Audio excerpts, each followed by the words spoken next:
There is a particular kind of man who believes that if he controls enough things, he controls everything. The house, the money, the story. The word family and who gets to be inside it. He lines these things up like pieces on a board, and he moves them when he wants to, and he takes them back when it suits him, and he does all of it with the calm certainty of someone who has never once been told no by anyone who could make it stick. My father, Gerald Thornton, was that kind of man. He had been that kind of man my entire life. He had been that kind of man for 59 years in a town where people knew his name and respected his deacon seat at First Baptist and waved at him from across the hardware store parking lot because he was Gerald, because he was a Thornton, because that house on Linden Street had been in the family since 1965, and everyone in Collier, Georgia knew it. He thought he had won. He had the lawyer, he had the papers, he had the announcement planned, he had the table set and the audience assembled, and 32 years of practice making me feel like I did not belong anywhere near any of it. He thought he had won the house, and the family, and the truth. He had not counted on his own mother. He had not counted on the fact that an 82-year-old woman who had been watching him for 59 years had spent 25 of them waiting for exactly the right moment to show the world who he really was. He gave her that moment on Easter Sunday, and she took it with both hands. My name is Selena. I'm 32 years old. I'm a registered nurse on the night shift at Mayfair General, and I am a single mother, and I am the woman who spent 12 years cooking every holiday meal for a family that never once pulled out a chair for me, unless I pulled it out myself. My daughter Lily is 6. She has my jaw and my stubbornness and a laugh that could make a bad day change its mind. Her father moved to Oregon 2 years ago. He sends a check sometimes. So it is me and Lily in a studio apartment 12 minutes from the Thornton house on Linden Street, where I grew up feeling like a guest who had stayed too long and was too polite to leave. I worked nights, 7 in the evening to 7 in the morning, 3 times a week, sometimes 4. Lily slept at Grandma Ruth's on those nights. Ruth was 82, barely 5 feet tall, and she had kept a small yellow chair pulled out by the door every night before I even knocked, because Lily was coming, and Lily was always welcome, and Ruth did not need a policy to understand what love required. That arrangement was the hinge my entire life swung on. Without it, I could not work nights. Without nights, I lost my differential pay. Without my differential pay, I could not afford the apartment, Lily's school, the groceries, any of it. My father knew this. He had located the single pressure point holding everything together, and he pressed it without shame. He charged me $400 a month for the privilege of leaving my daughter at his mother's house. He called it a household contribution. I did not live there. I had not lived there since I was 19. But I paid it because the alternative was losing access to the only childcare arrangement that made my life work. I found out later he was telling my mother it was $200. He pocketed the difference every month for 4 years. I did the math once, and then I put it down because numbers can only tell you so much about what it feels like to be stolen from by someone who is supposed to love you. 2 weeks before Easter, he called me to the house. Not asked, called. He was at the kitchen table with a cup of coffee he was not drinking, and he told me that financial situations change and that if I wanted to keep the arrangement, I needed to contribute more. $600 a month now. He said it the way someone reads a utility bill. No apology, no acknowledgement that I was already paying more than my 29-year-old brother who lived in the house rent-free and had never once bought groceries or cooked a meal or changed a light bulb without being asked 3 times first. Travis's family, my father said when I pointed that out. That is different. That word again. Family. He had been using it my whole life like a door he controlled. Open for some, closed for others. And I was always standing in the frame, waiting to see which way it was going to go. I said yes to the $600. I wrote the check, and Travis walked through the living room while I was doing it and said nothing. He opened the fridge and took a beer and went to the backyard, And I sat at that table and wrote that check and told myself it was fine, that it was temporary, that things would change. They were changing, just not the way I thought. About a week before Easter, I stopped by to pick up Lily's jacket and heard Travis on the phone in the hallway. He was talking to his girlfriend, Megan. He did not see me standing in the doorway. His voice was easy and certain, the voice of a man who has already decided something and is just waiting for the paperwork to catch up. "Once the house is mine," he said, "Grandma can move to the back room, or Selena can take her." He said it the way you say, move the couch to the other wall, like Ruth was an object that needed relocating, like 61 years of a woman's life in one house was a logistical inconvenience in someone else's renovation plan. I stood there with Lily's pink jacket in my hand, and I did not move for a long time. Then I buckled Lily in and drove home and sat in my apartment and understood something I had been circling for years without letting myself land on it. My brother was going to inherit that house. My father had decided it. He had probably decided it long before that phone call, and whatever story he was telling himself to justify it was a story that required me to be less than what I was, less than a daughter, less than family, less than someone with a claim on 32 years of showing up. 3 nights before Easter, Aunt Jolene called me. Jolene was my father's younger sister, 55, retired nurse, a woman who had spent decades watching our family from close enough to see everything and far enough to stay mostly out of it. But her voice that night was different. Low and careful, the way a voice gets when it is choosing every word before releasing it. "Has your daddy mentioned anything about the house to you?" she said. "No, why?" She was quiet for a moment. "Just be there Sunday," she said. "Sit near Mama. Promise me." I promised. I wrote it on a sticky note and pressed it to my mirror.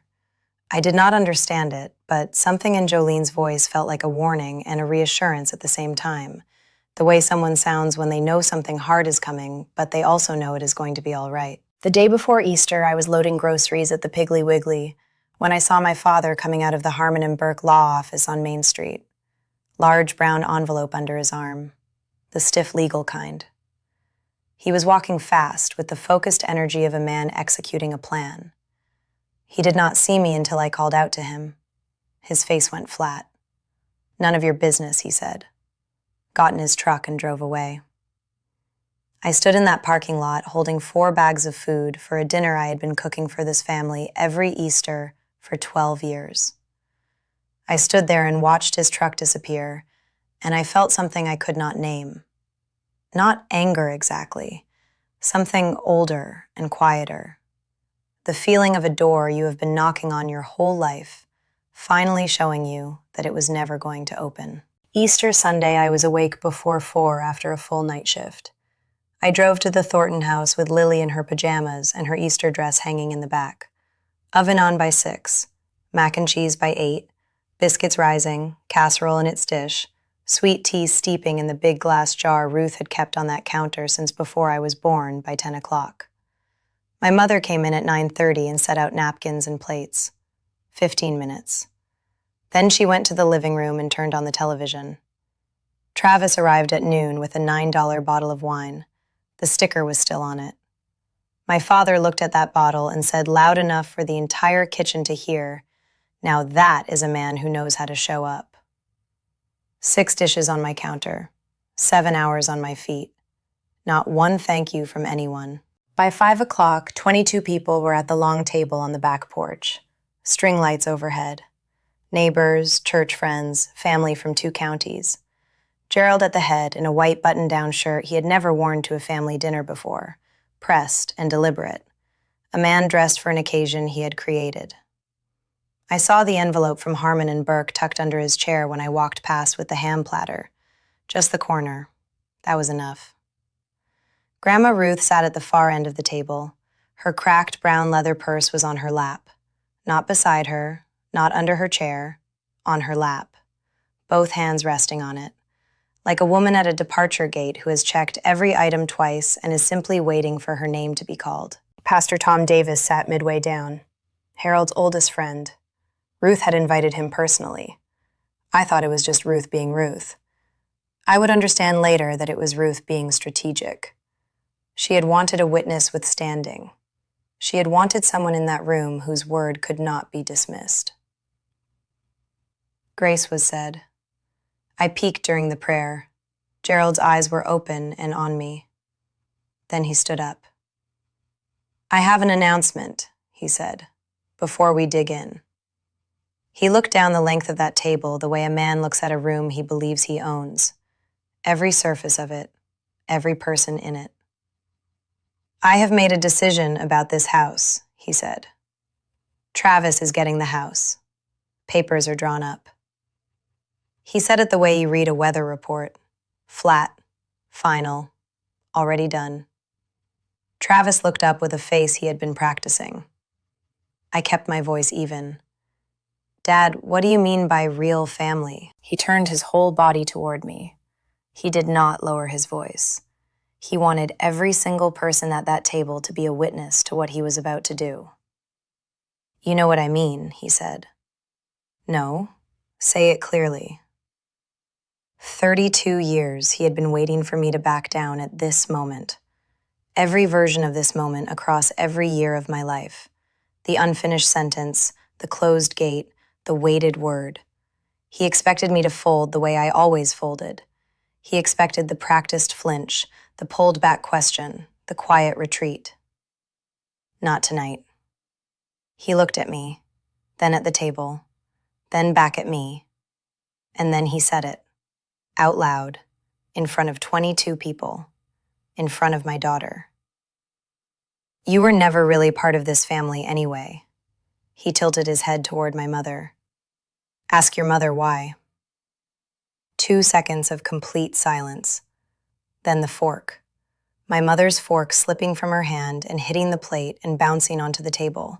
Her fingers still curled around nothing, her eyes down. And then the only sound that mattered. Mommy. Lily pulling my sleeve. Yellow Easter dress, small fingers, her voice right at the edge of breaking. Mommy, are we not family? I picked her up and carried her to Jolene. Jolene did not ask. She opened her arms and held my daughter like she had been waiting to hold her through exactly this moment. I walked back to my place. I did not sit. Say all of it, I said, right now, in front of everyone. Gerald gave me the story, delivered it like a verdict. Your mother told me the truth 25 years ago. You are not my biological daughter. I raised you anyway. He spread his hands wide, but this house is Thornton blood.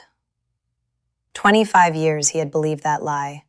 My mother had handed it to him and let him carry it and aim it at me for a quarter century because she had decided her own safety was worth more than my place in my own family. I looked at my mother one last time.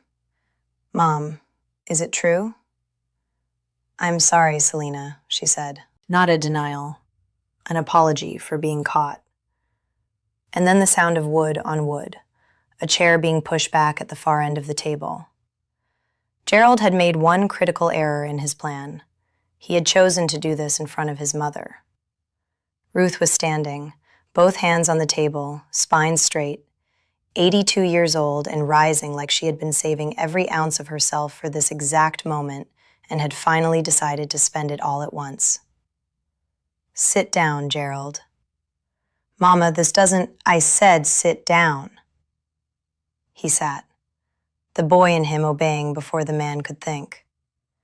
She reached into the cracked leather purse, pulled out an envelope, yellowed, soft at every fold, held it up just enough for the table to see. 25 years I kept this, she said, her voice clear the way truth is clear when it has been waiting long enough. 25 years I watched you treat that girl like she was something you had settled for. She looked only at Gerald. I promised Harold I would wait until you showed everyone who you really are. She set the envelope on the table between the ham and the casserole. Open it, Gerald, or I will. He grabbed it, tore it open. Lined notebook paper, blue ink gone gray. A letter. He read it to himself, and I watched his face travel through anger and confusion and land somewhere it had never been before. Fear. Ruth spoke to the table. That letter was written by your wife to a man named Carl Jessup in 2001. It says, and I know it from memory, he will never find out about Travis. Gerald thinks the boy is his. That is all that matters. Travis made a sound without a name. Ruth reached into the purse again, a second sheet, printed, clinical, a company logo across the top. After Harold passed, I ordered a DNA kit online. I swabbed myself. I took hairs from Travis's pillowcase one night while he was sleeping. I used Gerald's old brush from the hall bathroom.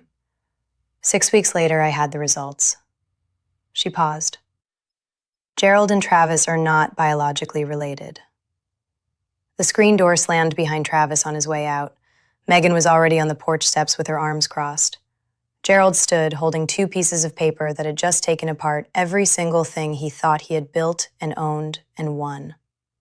Ruth sat back down, picked up her water glass. Her hand was perfectly steady. Now, she said, about this house. This house is in my name. Always has been. Harold and I bought it in 1965. That piece of paper from Harmon and Burke is worthless. You cannot transfer what you do not own. Gerald set the deed papers on the table gently, like something fragile, because everything he had stacked his plan on was exactly that fragile. $1,200 in legal fees for a document that could not do what he needed it to do. A deacon seat at First Baptist he would lose within 2 weeks when Pastor Davis sent a handwritten letter on church stationery asking him to step back from leadership until he had made peace with his family. In a town like Collier, that seat was a public office. He lost it like one. He thought he had won the house. He did not own it. He thought he had won the family. He had been living inside a lie for 25 years. He thought he had won the truth. His own mother had been holding the real one in a cracked leather purse since 2001, and she had waited with the patience of a woman who understood that the right audience changes everything. I told Gerald before I left that I was his daughter, that I always had been, but that after tonight I did not need him to believe it anymore. I carried Lily out through the kitchen that smelled like everything I had cooked since before sunrise, out the front door, closed it gently behind me. He thought he had arranged everything perfectly. He thought he had the pieces where he wanted them. He had forgotten that the most dangerous person at a table full of liars is not the loudest one. It is the quiet one at the far end who has been paying attention for 82 years and has nothing left to lose and everything left to say. He built his whole plan on what he owned. He never once asked himself what his mother had been carrying. And on the night he finally decided to show everyone who he was, she showed them first. He lost the house. He lost the story. He lost the deacon seat and the lawyer's fee and the version of himself he had been performing in this town for decades. And every single person who sat at that Easter table watched it happen between the ham platter and the green bean casserole. Under string lights his daughter had hung herself that morning. She did not fight him. She did not threaten him. She just opened her purse. And 25 years of patience walked out of it and sat down at the table like it had always belonged there. Because it had.